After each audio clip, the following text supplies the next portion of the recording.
So I wonder. Well, it's just not.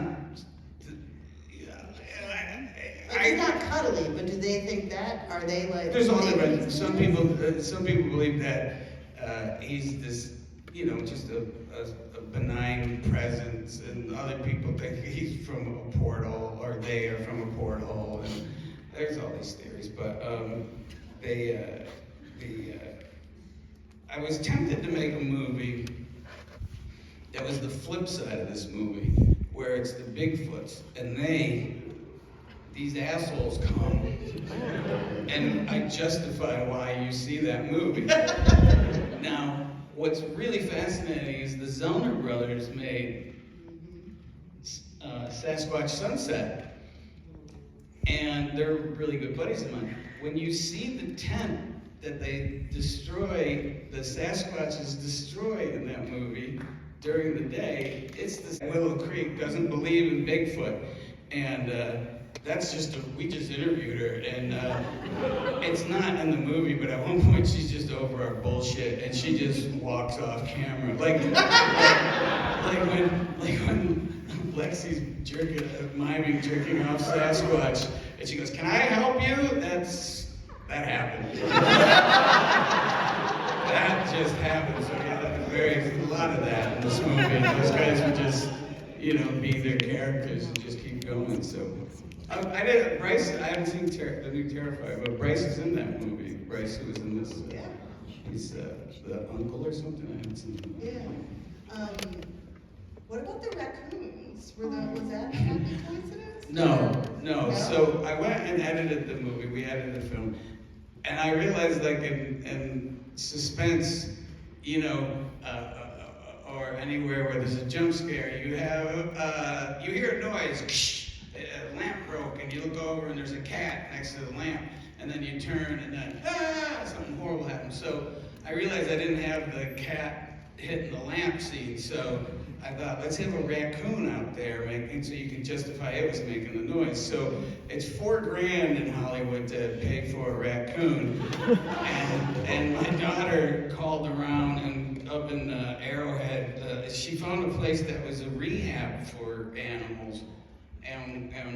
And we donated $500, and they let me climb into a raccoon cage. And the raccoon was recovering from a car accident. And it was sweet. So it's a whip pan edit. So I'm doing that, but it took hours to get the raccoon to come out. I had chicken gizzards in my pockets, and I said to the guy, I go, "Can I touch it?" And they go, "No, but if I don't see it," and he turned around. And I love to tell you I'm a better man than this, but I pet this wild raccoon, and I just started crying, because he would come out, and he knew that the chicken was in the pocket, so he'd just sit there, like it looked like he was on a bus or something, but he would just sit holding the pocket, yeah. So that was cooked, yeah. How much of this movie is cooked versus just like found? It's a 12-page outline. Mm-hmm. I said 20, but those guys say it's a 12-page outline. So the bigger beats are there. What's funny is that the part where they're filming at the very beginning, where he's like, "Yo, I'm," that scene, and it keeps going on, and that was really scripted. That's the only thoroughly scripted scene, and once that was the first thing we shot, and those two, they knew these people after they did that. After that, they got them, and so it was an 11-hour drive from LA, and we just discussed we just kept discussing who these people were. So by the time we got filming, it was there, but there's a lot of, we can talk about the tent scene, Yeah. One of the real reasons I made this movie is I made a movie called God Bless America, and there's I didn't do that on purpose, admittedly, but thank you, that's sweet. But it's not suspenseful at all. Sure. And it was funny, I was talking to Terry Gilliam's name drop, and he he goes, how come you didn't have anyone pursuing them? I go, well, I always hate, where you cut back a Harvey Keitel looking at a map. I gotta get in their brain. I gotta figure it out. So Right.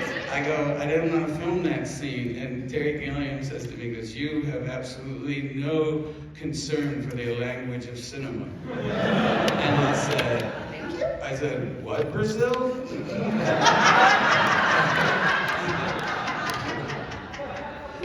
He's been very supportive over the years. He always comes to the movies with me. But yeah, I want to talk about filming that tent scene because Yes. I assume it was a tiny crew, like especially because you you actually went out to the site and like you said you drive for 11 miles down the road and then you hike 40 minutes, right? Yeah. To get there. Yeah. So how many people are out there? It's really, I don't know, let's see, if I can count, let's see. Okay, so all in as that time, we had 7 people. Wow, and you like Including stayed them. overnight, I assume. Oh yeah, we camped 2 nights there. So when we're filming the tent scene,